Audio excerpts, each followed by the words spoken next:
오후에는 에베소서. 제 머리가 단순해가지고 설교가 두 개가 있으니까 아까 1부 때 두 개 내용이 막 짬뽕이 돼가지고 예, 그럴 수가 있는데, 여러분 오늘 오전과 오후 한 구절씩이에요. 오후에는 주부가 제가 잘못 준 것 같은데 1장 3절입니다. 1장 3절.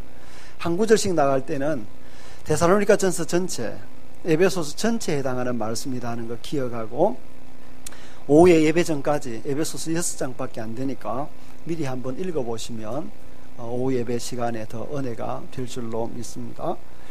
오늘 말씀 우리가 너무 잘 아는 말씀이에요. 같이 고백하겠습니다. 하나님 감사합니다. 하나님 감사합니다. 범사에 감사하라. 이것이 그리스도 예수 안에서 너희를 향하신 하나님의 뜻이다. 이건 제가 배속부터 들었던 말씀.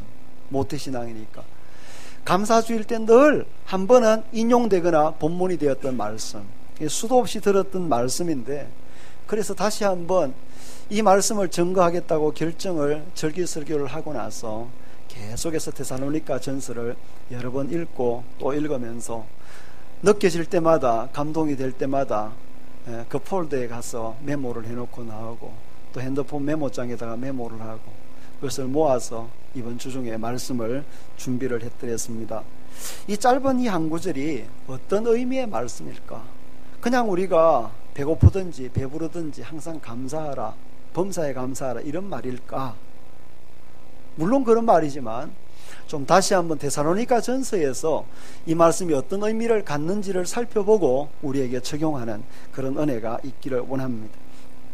첫 번째는 데살로니가 교회가 어떤 교회냐를 살펴보는 것이 우선순위일 겁니다. 지도를 보겠습니다. 데살로니가가 어디쯤 있을까? 보면 여러분이 안디옥에서 화살표가 출발을 합니다.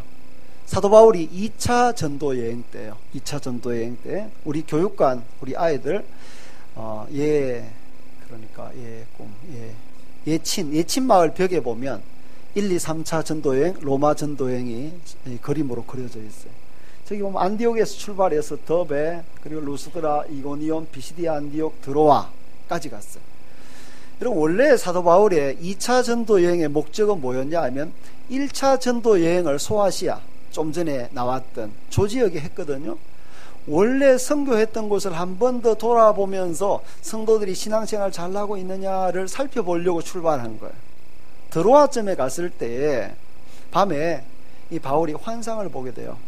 원래 바울은 소아시아, 작은 아시아에 머물며 선교하기를 원했는데 하나님은 드로아에서 환상을 보여주면서 마케도냐 사람 한 사람이 손짓하는 걸 보여주신 거예요. 와서 우리를 도우라, 건너와서 우리를 도우라 라는 환상을 보게 되고, 그때 유럽으로 넘어가게 되는 거예요. 마케도냐 지역, 지도를 잘 보면 하늘색으로 되어 있어서 약한데, 거기 보면 데살로니가, 베레아, 저 위쪽에 빌립보 있죠. 그래서 마케도냐 지역의 첫 성이 빌립보였다. 원래는 첫 성이 아니라 다른 작은 성이 있는데 그 지역에서 제일 큰 성이니까 빌립보를 첫 성이다, 큰 성이다 이렇게 말하는 거예요. 원래 마케도냐의 수도가 저 빌립보였어요. 그러다가 마케도냐의 수도가 데살로니가로 바뀌어지게 돼요. 마케도냐를 양분해서 위쪽의 수도는 데살로니가, 남쪽의 수도는 고린도였어요. 고린도. 그래서 아주 중요한 지명이 저기에 있습니다. 어떻게 생겨난 도시이냐? BC 315년 카산더 대왕이 세운 그런 도시예요. 근데 이 카산더 대왕이 누구냐 하면 그 마누라가 살로니카는 또 누구냐? 살로니카는 알렉산더 대왕의 이복 동생이에요. 배다른 동생, 여동생이에요. 그러니까 이 카산더 대왕과 알렉산더 대왕은 처남이죠. 처남. 알렉산더 대왕이 처남이 돼요. 대충 그런 관계다. 우리 세계사에서 알렉산더 대왕을 배웠잖아요. 33세에 요절을 했지만 그 짧은 나이에 지중해 연안 전체를 제패할 정도로 엄청나게 땅 따먹기의 대왕이었던 사람. 이 사람의 매형이 바로 이 카산더가 저 지역을 정복하고 도시를 건설하고 나서 이름을 짓기를 자기 마누라 살로니카의 이름을 따서 데살로니카라고 이름을 지었어요. 제가 아는 장로님 한 분, 강남교회 장로님 있어요. 장로님이 빌딩을 하나 지으시고 이름을 서레하우스라고 지었어요. 자기 마누라 이름이 설애예요. 남자들의 로망이죠.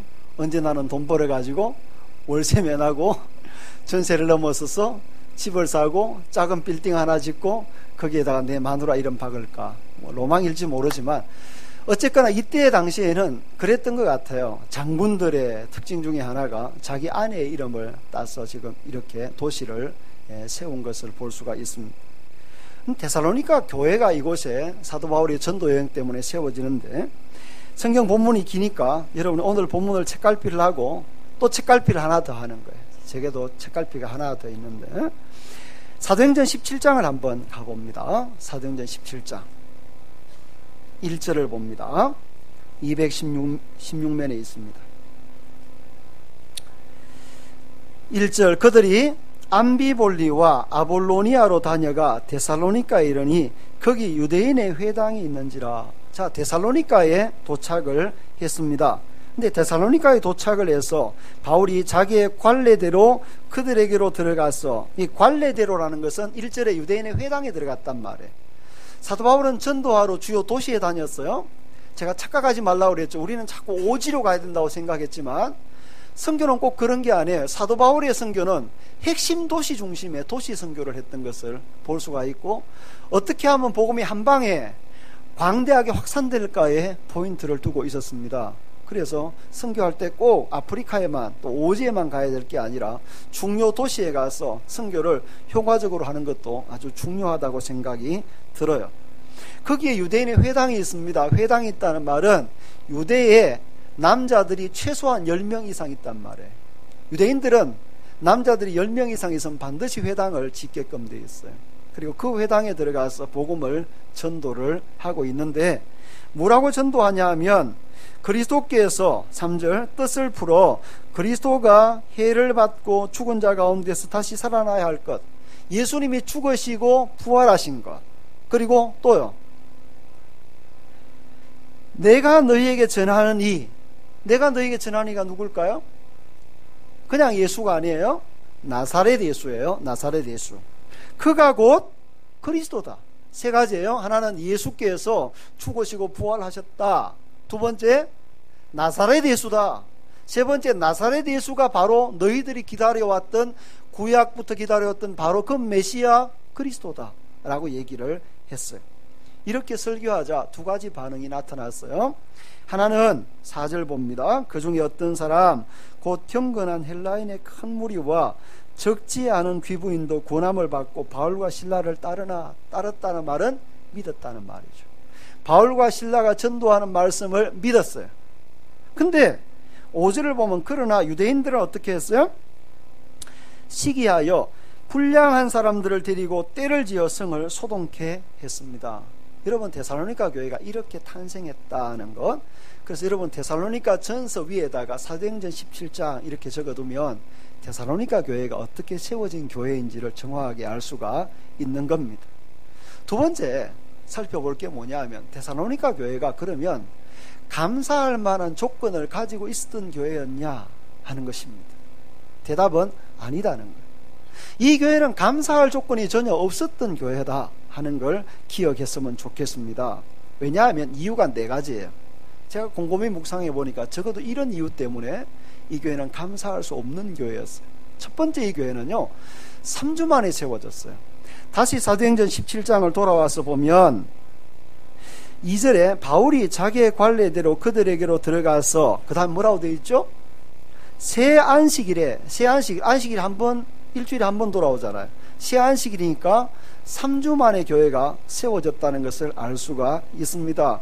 여러분, 아기가 태어나서 3주예요. 감사가 돼야 안 돼요?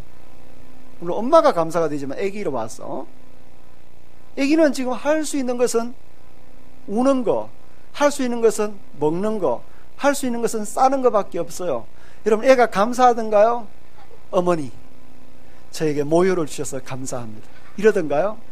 아니요. 얘는 뭐 그냥 안 주면 되고 울어요. 자기 마음에 안 맞으면 불평하는 것밖에 없어 보입니다.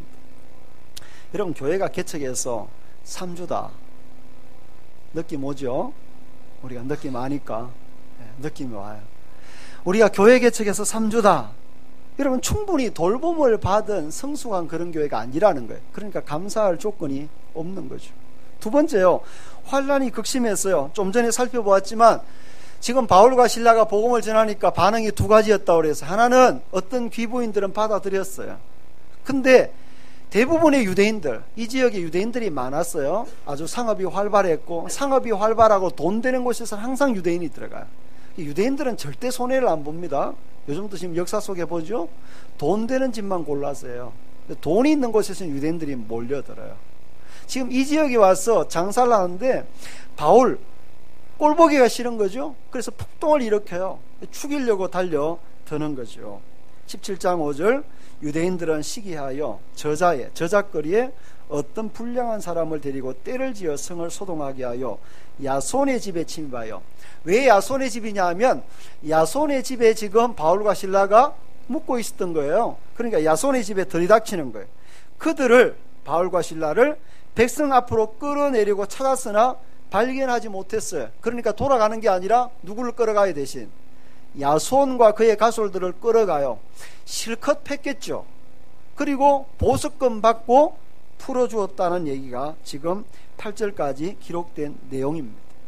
지금 태어난 지 3주 된 교회에 하나님이 복을 주시고, 하나님이 지금 물질적인 복을 주시고, 환경에 복을 주시고, 지도자의 복을 주시는 게 아니라 태어난 지 3주 된 교회에 조폭들이 들이닥친 거예요. 그리고 막 헌금 바구니 던지고 강대상 뒤집어 엎고 난리를 친 거예요. 그리고 사람 몇 사람을 끌어갔어요. 그리고 고문하고 보석금 받고 풀어줬어요. 우리 교회가 이런 교회다. 그러면 감사가 나올까요? 그러니까 예배당 사니까 감사가 나오지. 좀 감사가 나올까를 생각을 해봐야 돼요. 감사할 수 없는 그런 교회였습니다. 세 번째, 이 교회가 감사가 나올 수 없는 이유는 영적 부모와 생이별을 했어요. 생이별을. 여러분 다시 책갈피를 하고 본문으로 돌아와서 데살로니가전서 2장을 봅니다. 데살로니가전서 2장 7절, 2장 7절 읽습니다. 우리는 그리스도의 사도로서 마땅히 권위를 주장할 수 있으나 도리어 너희 가운데서 유순한 자가 되어 유모가 자기 자녀를 기름과 같이 하였으니. 자, 사도 바울이 자기를 데살로니가 교회에 뭐라고 표현했어요? 유모라는 말, 엄마라는 말, 엄마. 11절 시작. 너희도 아는 바와 같이 우리가 너희 각 사람에게 아버지가 자기 자녀에게 하듯 권면하고 위로하고 경계하노니. 지금 사도 바울이 데살로니가 교회에 대해서 뭐라고요? 아버지다. 지금 데살로니가 교회가 이 사도 바울의 사역 때문에 처음 태어났어요. 3주 만에. 그러니까 이 사도 바울은 이 교회로 봐서 영적인 어머니, 영적인 아버지와 같은 존재였어요. 근데 그 아버지 어머니가 어디 갔어요? 다시 사도행전 17장으로 돌아와서 볼까요? 17장 10절을 봅니다. 10절 같이 읽습니다. 밤에 형제들이 곧 바울과 실라를 베레아로 보내니 그들이 이르러 유대인의 회당에 들어가니라. 자, 지금 밤에 형제들 누구예요? 데살로니가 교회 형제들이 바울과 실라를 어디로 보내었어요? 베레아로. 아까 지도에서 보면 베레아는 어디 있냐면 데살로니가 좀 아래에 있어요. 그리고 그 길을 거쳐서 고린도까지 지금 도망을 나중에 내려가 있는 것을 볼 수가 있습니다. 지금 성도들이 태어난 지 3주 되는 교회의 성도들이 교회 위기가 불어닥치니까 바울 선생님, 당신 죽으면 안 돼. 당신 죽으면 복음이 중단되니까 당신 빨리 피해라고 숨겼어요. 그리고 자기들이 대신 험신 두들겨 맞고 보석금 주고 풀려나서는 몰래 아지트 찾아가서 당신 여기 계속 있으면 안 되니까 빨리 피하라고 아랫지방 베레아로 피신을 시킵니다. 여러분 태어난 지 3주 만에 여러분이 엄마를 잃었다. 어떤 느낌 들까요? 가끔 해외로 입양되었던 자녀들이 고국으로, 우리나라에 어찌 보면 수치스러운 일이에요. 고국으로 자기 생엄마, 친엄마를 찾아서 오는 경우를 보죠. 그래도 참 외국에서 잘 자란 케이스예요. 감사해서 찾아오는 거잖아요. 여러분 태어나서 3주 만에 엄마 아빠가 사라졌는데 자녀들에게 감사할 게 있을까요? 없어요. 근데도 감사하고 있는 거죠. 그리고 네 번째, 왜 이 교회가 감사할 조건이 없냐 하면요, 이 교회가 너무 가난했을 것이라는 추측을 할 수가 있는 거죠. 여러분, 3주 만에 태어난 교회가 돈이 넉넉할까? 그렇지 않을 거예요. 우리가 해봐서 알아요. 저는 지금 사택 좋은 데 살고 있어요. 우리 교회도 지금 매입을 해서 이렇게 이제 월세 신세 면하고 이제 우리 건물이 되어졌지만, 제가 처음 교회를 개척했을 때 정말 아무것도 없었어요. 저는 없다고 말하면 진짜 없는 거예요. 진짜 없어요. 요즘 우리 부목사님들을 보면 다 전세금이라도 가지고 있잖아요. 저는 애초에 전세를 살아본 적이 없어요. 교육전도사 때부터 사택에 살았어요. 하여튼 목회가 조금 순탄하게 풀려서 사택에 살다 보니까 애초에 가지고 있었던 게 없어요. 결혼할 때 제가 유일하게 가지고 있었던 돈 전체가 30만 원이었어요. 그렇게 결혼을 했습니다. 신대원 졸업할 때 주는 넥타이 매고 그 전날까지 겨울 수련회 하다가 그 다음날 아침에 목욕탕만 갔다가 바로 갔어요. 뭐 웨딩 찍고 이런 거 없었어요. 그렇게 결혼을 했어요.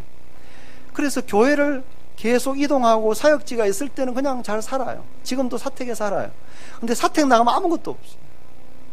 지난번 교회에 제가 사임하고 나올 때 저는 생각을 안 하고 그냥 그만두니까, 그래서 농이 없는 거예요. 농이. 제가 신광교회를 부임해 갔을 때 그냥 아파트 벽지와 장판지만 도배를 해 주셨어요. 그리고 좀 추웠어요. 그 아파트 사시는 분은 다 추운지 알고 계셨어요. 근데 그냥 있다가 교회가 한 1년 만에 엄청나게 부흥을 했어요.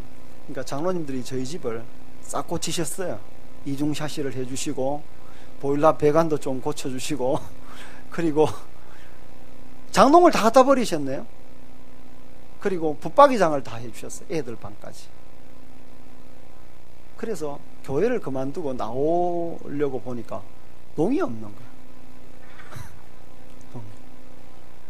자, 그래서 한 몇 달 동안 아내에게 참 미안했어요. 왜냐하면 그만둔다는 얘기를 아내한테 안 했거든요. 자식한테도 안 했어요.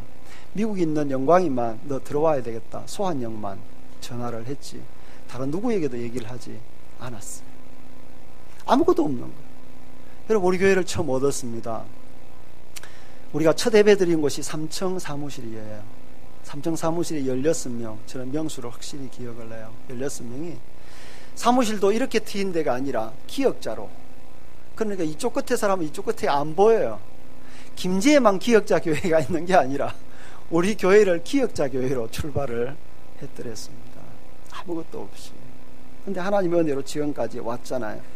저는 데살로니가 전서 보면서 이 데살로니가 교회가 얼마나 가난하고 얼마나 힘들었을까를 그냥 피부로 실감할 수가 있습니다. 근데 뭘 감사해요? 근데 이 교회를 향해서 사도 바울이 범사에 감사하라. 아니, 당신이면 감사할 수 있냐, 이렇게 나올 수가 있을 텐데, 사도 바울이 오늘 본문에 감사하라고 하는 이유가 뭘까를 생각을 해야 돼요. 그래서 세 번째 살펴볼 것은 뭐냐 하면, 바울이 데살로니가 교회를 보면서 왜 감사하냐는 거죠. 지금 사실은요, 감사라는 단어가 데살로니가 전서에 딱 4번 나와요. 근데 앞에 2번은 1장 2절과 3장 9절에 나오는 것은 바울이 감사하는 거예요. 바울이.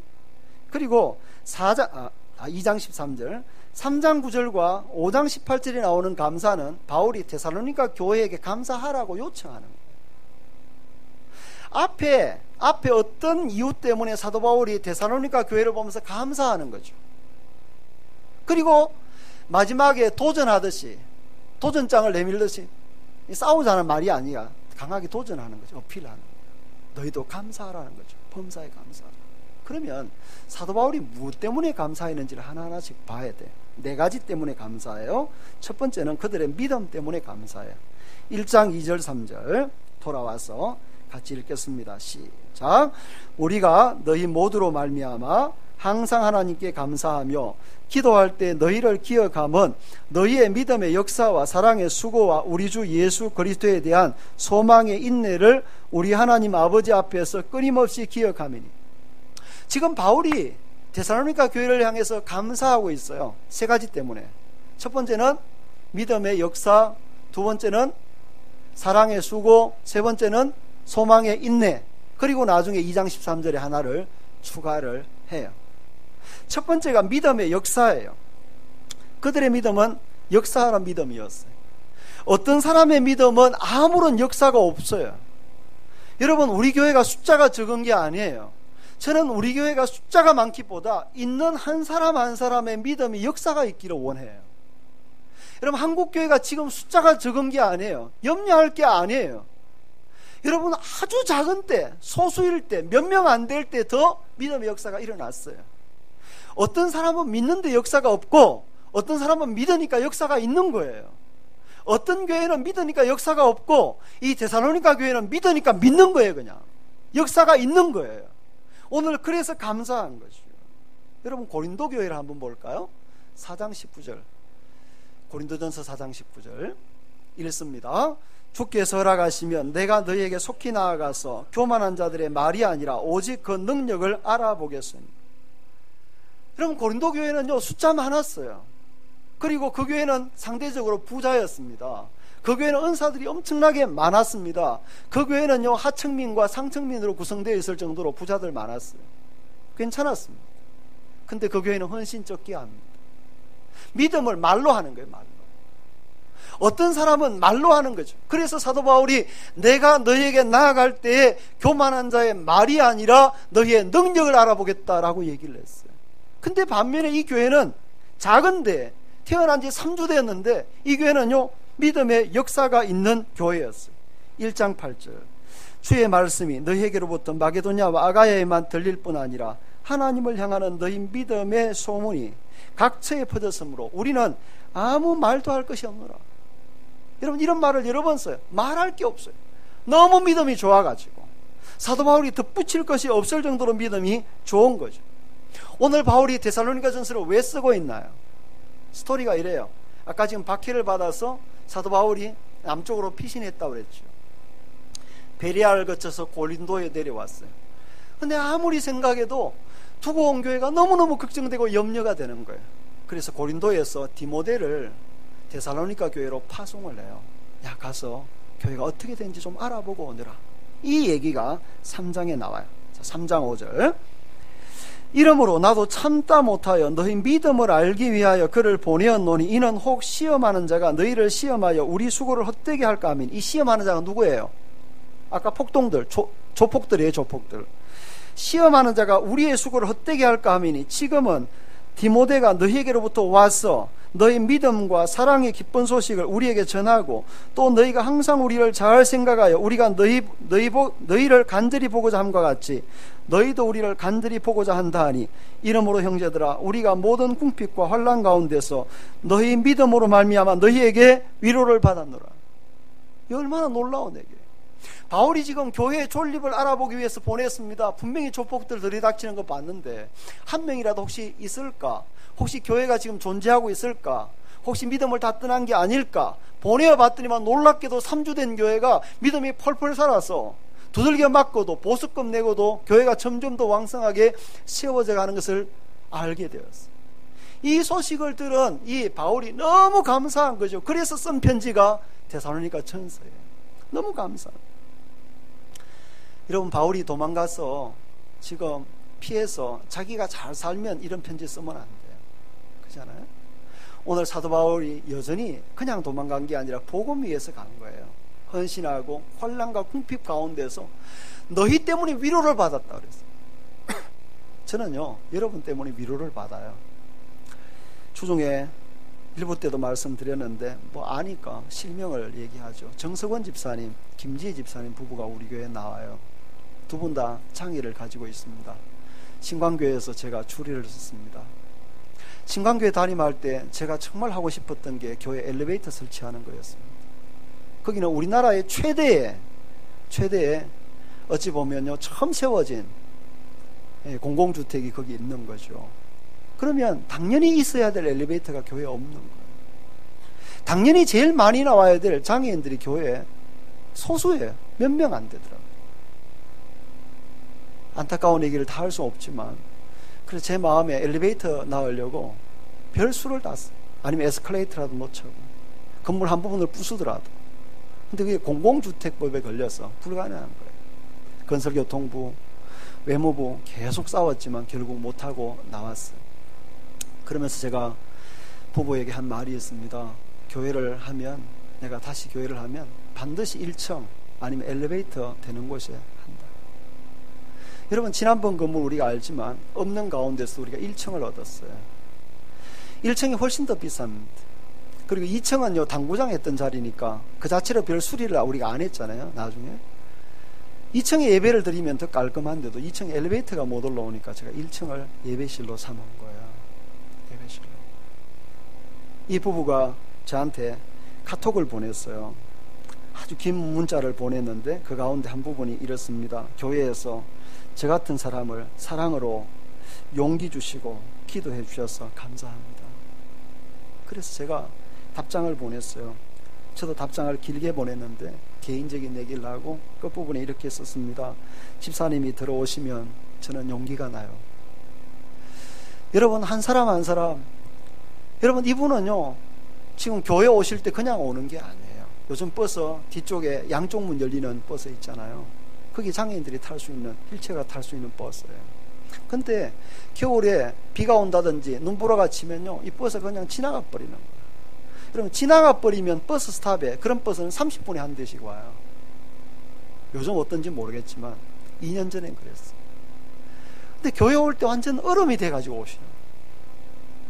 그런 성도들이 이 멀리까지 버스 타고 와서 예배 드리러 오는데 목사가 위로가 안 되겠어요.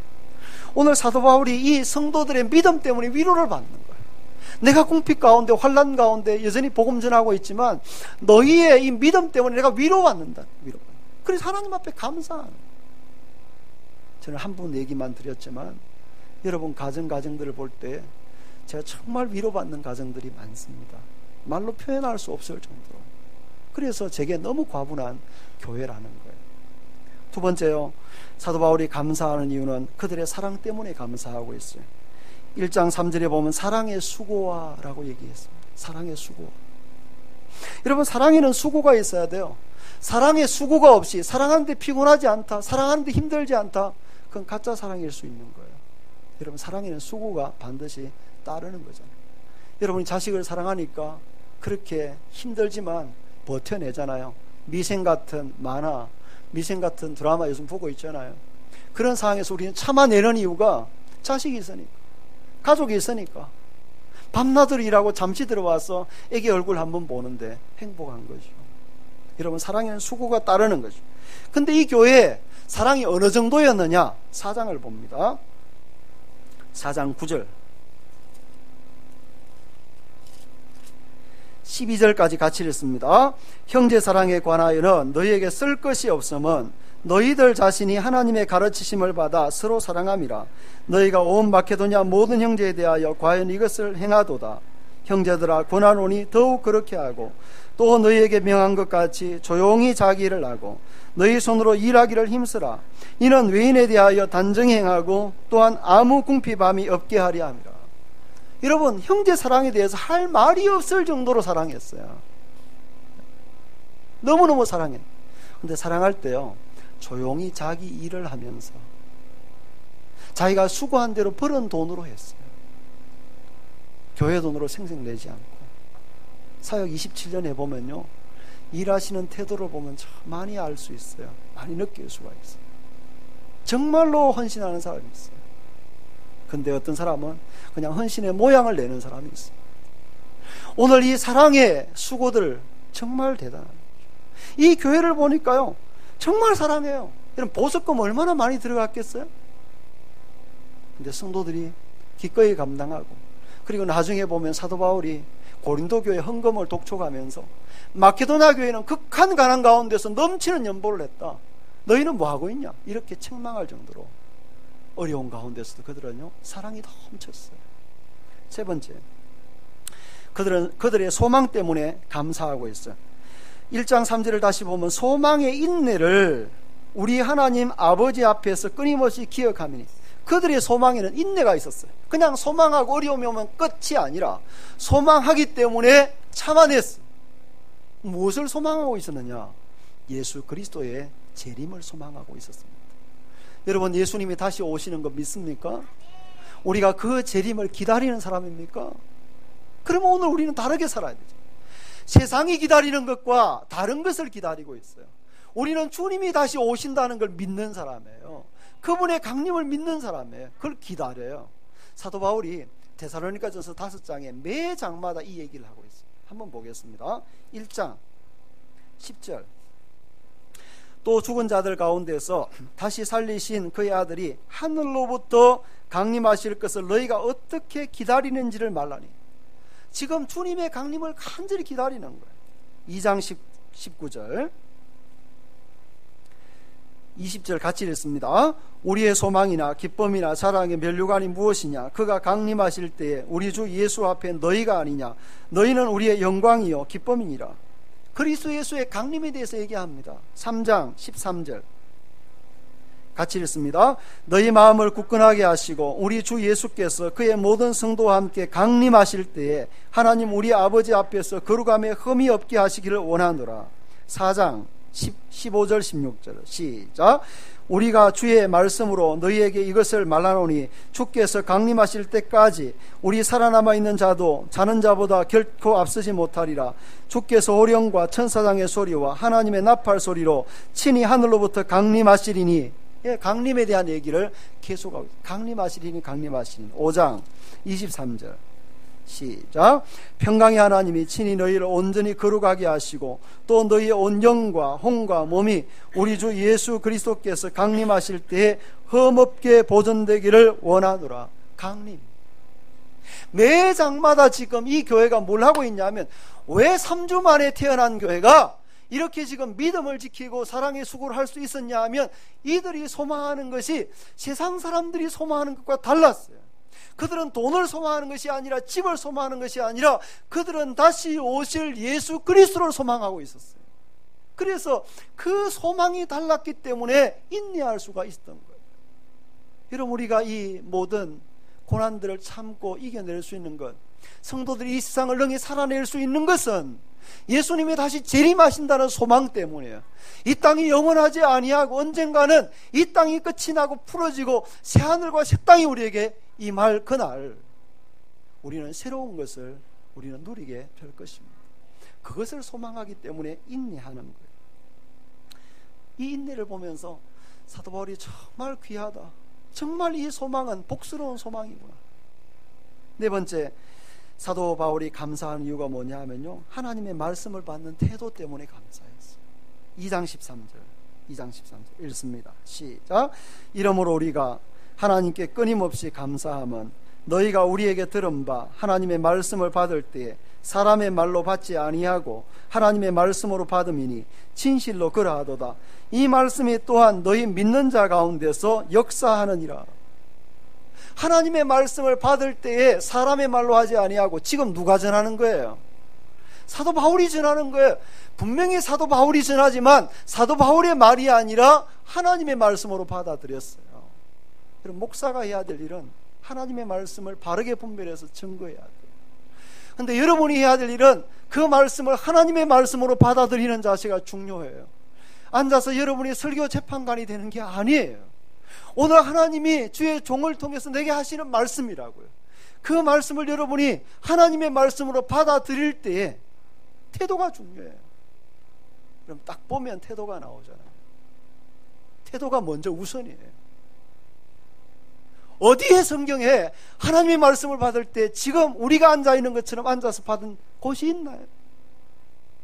똑같이 앉아있지만 말씀을 받는 태도는 다 달라요.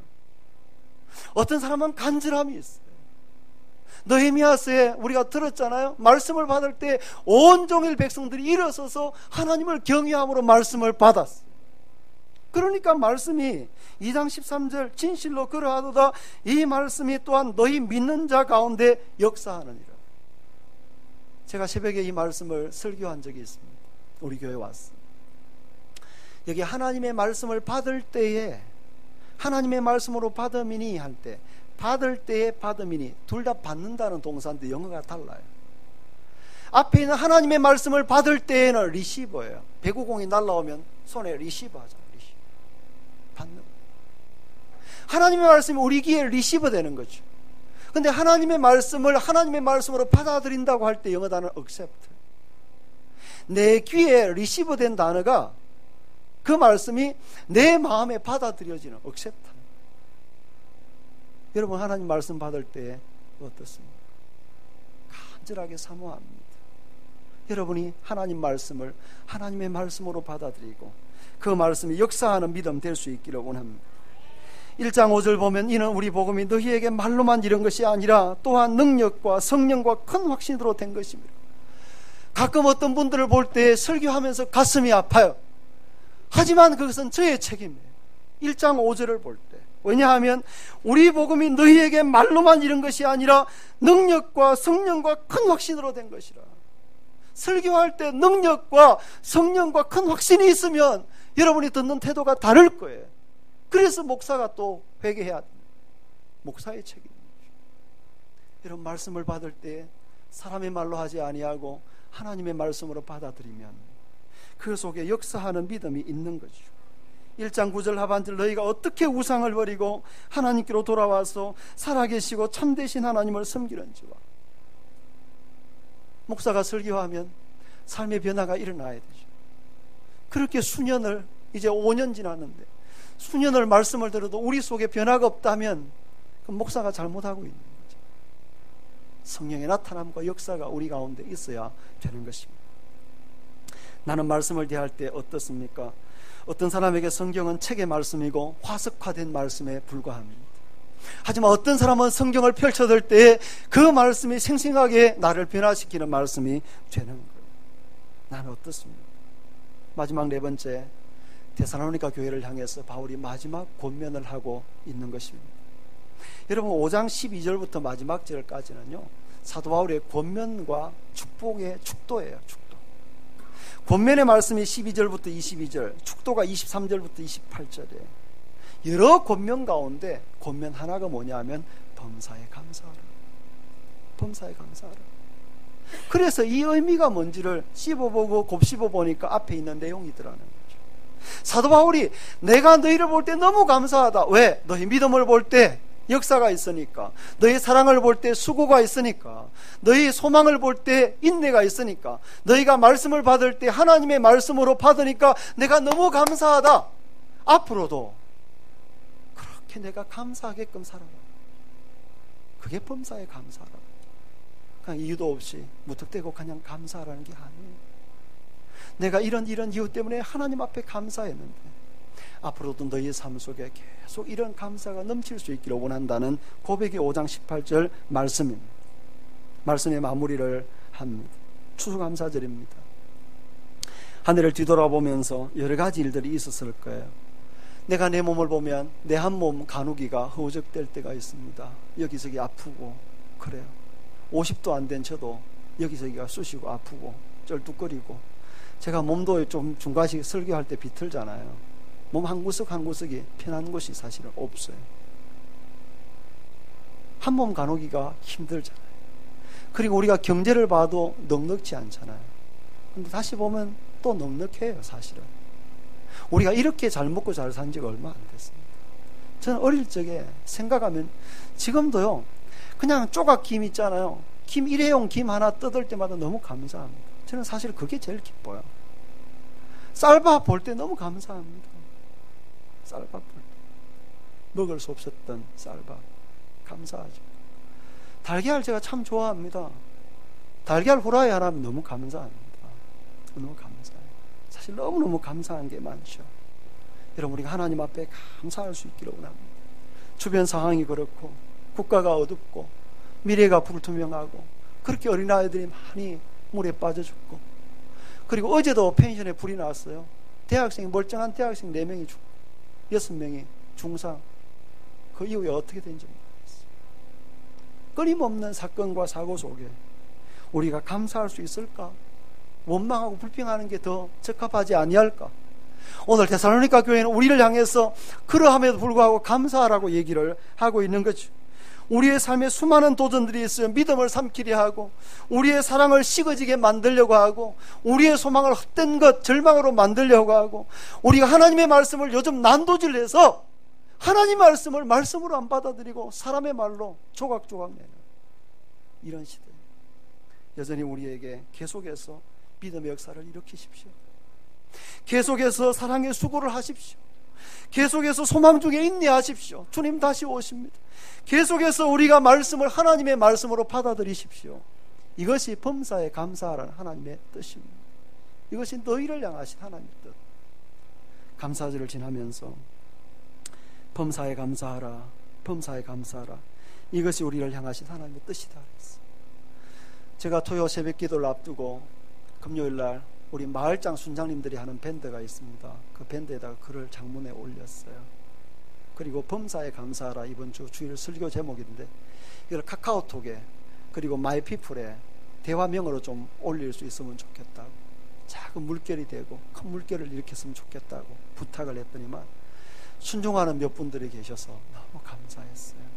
여러분, 한 주간 범사에 감사하라, 범사에 감사하라. 감사할 수 없는 환경임을, 여러분이 분명히 감사할 조건이 안 되는 것을 아는 사람이 여러분이 범사에 감사하라 올렸을 때 어떤 반응이 있을까? 범사에 감사하는 저와 여러분 되기를 축복합니다. 일어나시